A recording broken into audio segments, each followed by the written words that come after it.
What are the top 10 trail races for 2019? How do you manage your temperature while running in winter?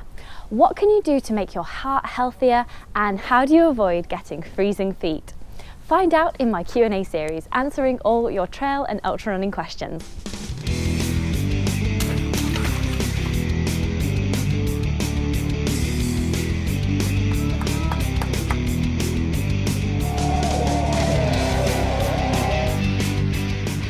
I'm Claire from Wild Ginger Running, the trail and ultra running advice and inspiration channel. If you're new here, then make sure you click the subscribe button, and any books or gear that I mention in my videos you'll find links to in the YouTube film description below. Firstly, a big thank you to all the loyal subscribers who share and retweet my films every week and suggest my older films to others with running questions. So thanks to Michael Harrison recently for doing it perfectly here. And I'm on Patreon now with some really cool exclusive benefits, like a monthly competition to win £100 to £200 worth of running gear, your questions answered preferentially, limited edition Wild Ginger running kit, and personal training options. Take a look, the link is in the description below. As usual, if you've got a gear, a training, a nutrition or a race question, type it in the comments below in time for next fortnight's Q&A. So let's answer that first question. Enduro Dubs wanted me to do a top 10 best, hardest, toughest or must-do trail races for 2019. So I'll do a top 10 toughest next time, but today here are my top 10 best trail races that you might like to try in 2019. These are the ones I've done over the years and thought were really top banana.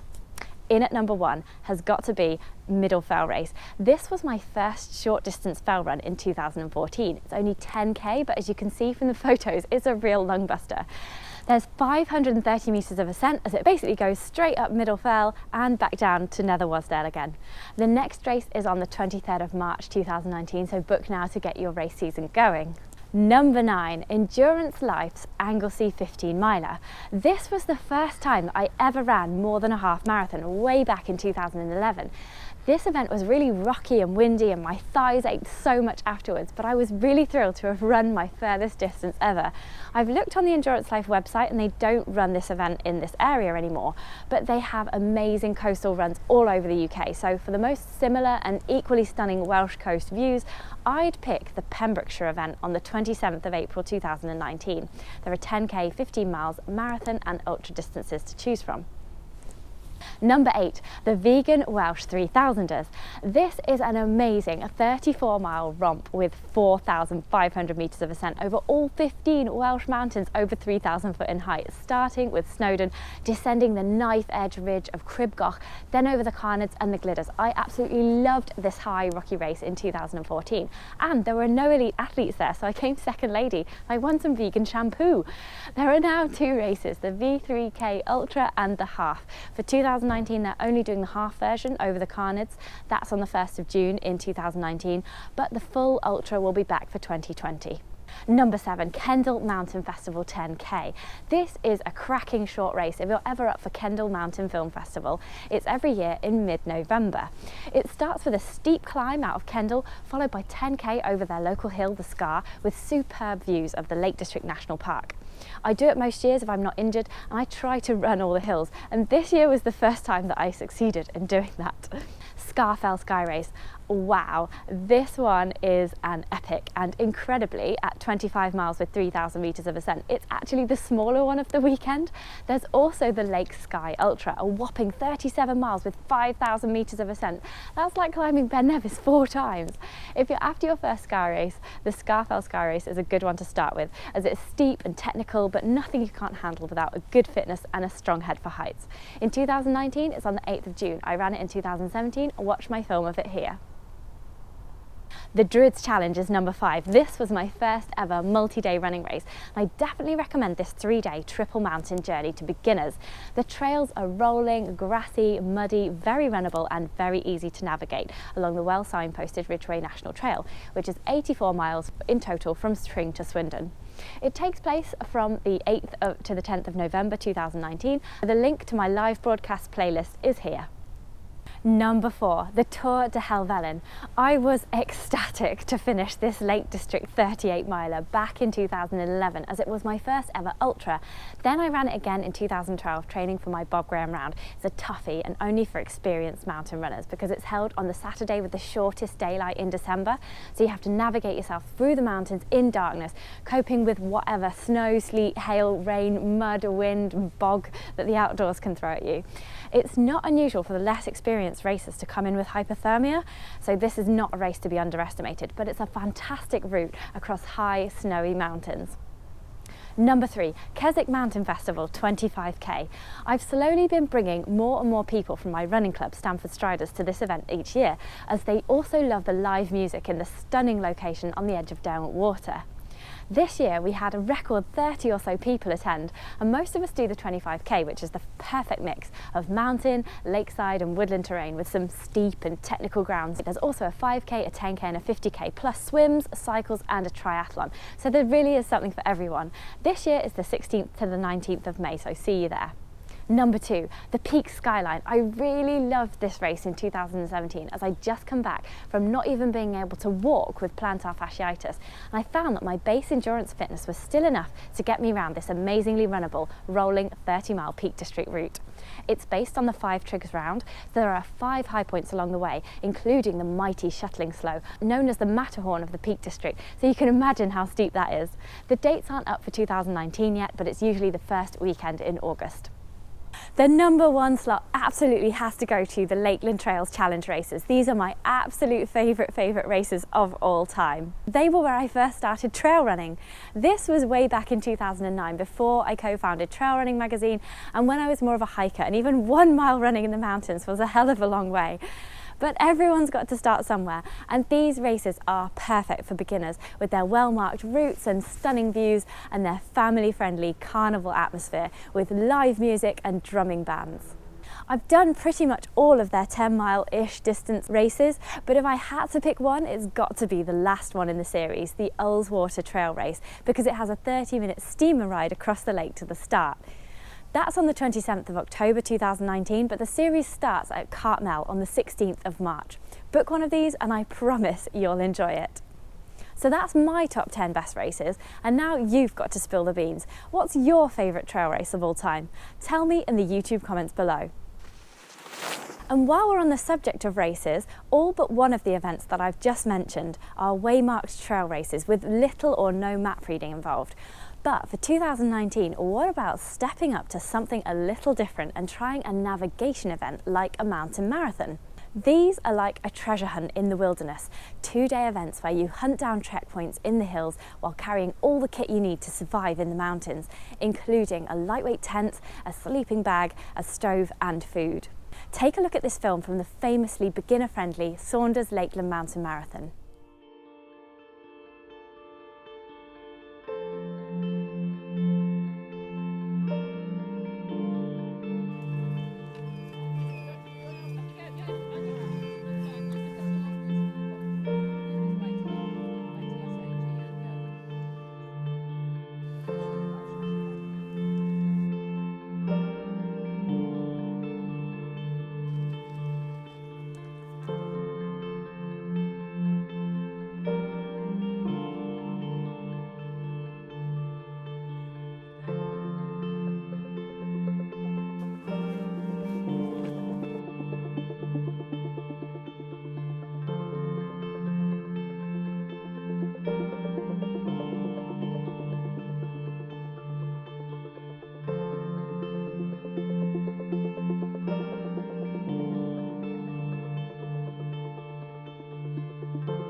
have a think about giving it a go this summer. Their next event is in the Howgills on the 6th to the 7th of July 2019, and the link to find out more is in the description below.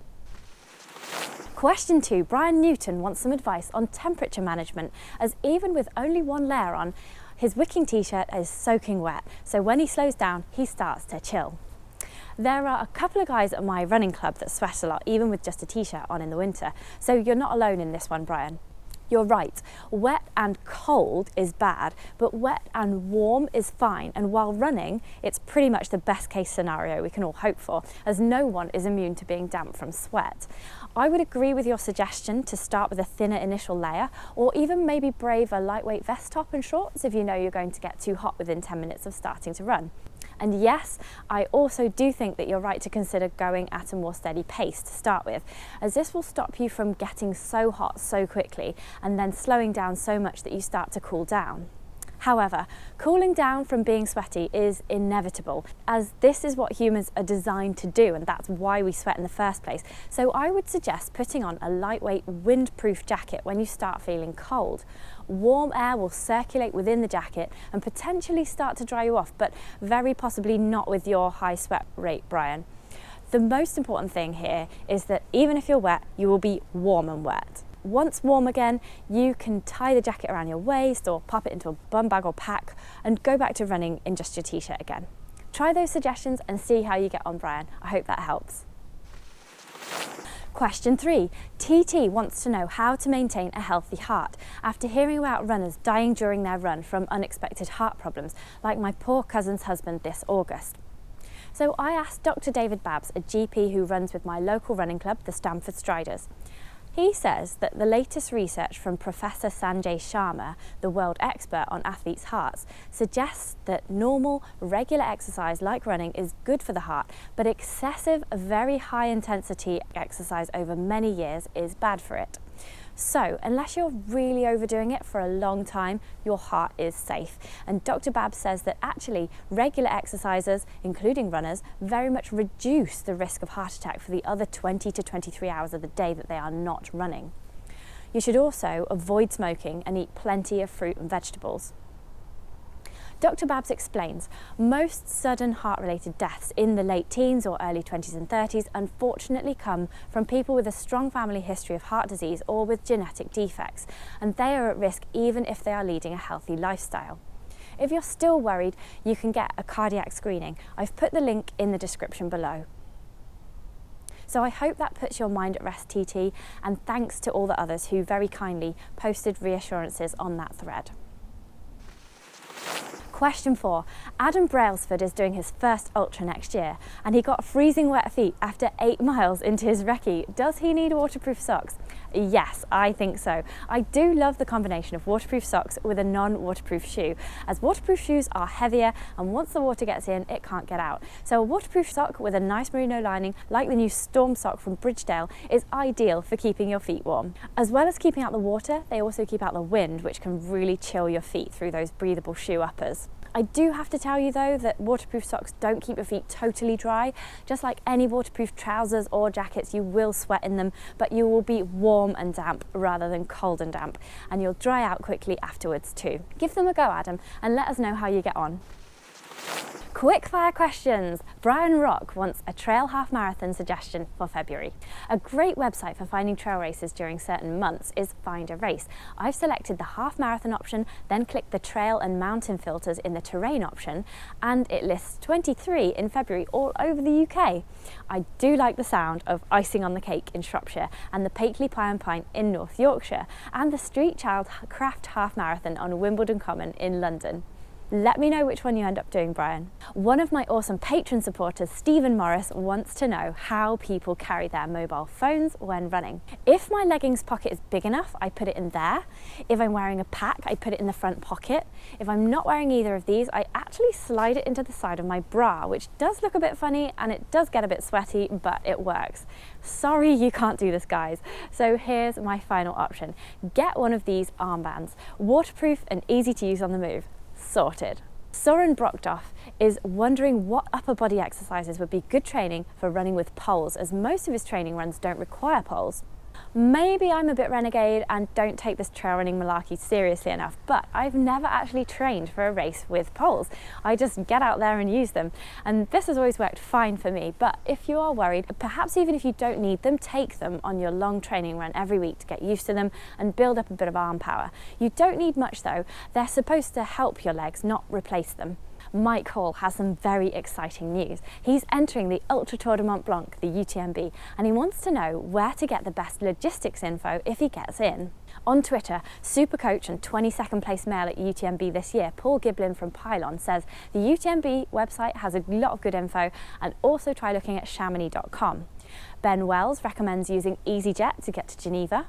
Champion ultra runner Robbie Britton says mountain drop-offs are the best transfer service to Chamonix from Geneva Airport. And Ben Wells again suggests getting a little apartment in Chamonix as the most cost-effective way of doing it, but Pip Haylit advises not to book anything you can't cancel after the ballot results. Run 24/7 website has some really useful articles on UTMB logistics too, so definitely check them out. I'll put a link to them in the film description below. Good luck, Mike. I hope you get through the ballot to do your dream race. This week's random thing that I saw which was cool goes back to question 3, where people were concerned about heart health, illness and accidents on the run. Let's hope it never happens, but I found this really cool wristband that you can order with all your emergency contact details on. I've just ordered one, so I'll show you it when it comes, but they look like a good idea for peace of mind, and the link is in the description below. News! At last, Kilian Jornet's Summits of My Life film is out. The link is in the description below. I've had a sneak media preview and it is definitely worth watching Kilian swearing and slogging his way up Everest, not only once but twice in May 2017. Mind-blowing in all senses, and definitely glad not to be his partner, Emily. I wonder if his ambitions are going to change once their baby comes along next year. And as we speak, 2 absolutely bonkers runners are tackling their own Everest right now. Damien Hall and Beth Pascal, who placed 5th overall and 4th lady respectively at this year's UTMB, are attempting a winter record on the Cape Wrath Trail, a wild 230-mile route through the wilderness that is northwest Scotland with, as far as I can see from the films, more boulder hopping, heather bashing and bog slugging than trail running. As I film this, they are nearly there though. Follow their tracker and daily update films from Summit Fever Media. I'll put a link in the description below. It's question time. Last time I asked what was on your Christmas list, and Paul Way would like a vegan athletic cookbook, as he is currently veggie but considering going plant-powered after seeing so many vegan trail runners doing so well. So you guys have replied to Paul's post and recommended No Meat Athlete, and I recommend Scott Jurek's book Eat and Run, which features my favourite, the vegan mushroom lentil burger. Check out both books in the film description below. So this fortnight's question I actually asked right at the beginning, which is, what is your all-time favourite trail race? It's a toughie, just one. You're only allowed one. Type your answers in the YouTube's comments below and I'll give the best one a shout out next time. Keep those trail and ultra running questions coming and I'll answer as many as I can in next fortnight's Q&A. Subscribe if you haven't already and click the notifications bell so you don't miss out on any new videos. And check out Wild Ginger Running on Patreon for exclusive benefits like the monthly gear competition and more. Thanks for watching, thanks to all my awesome patrons, enjoy your next run and I will see you on the trails.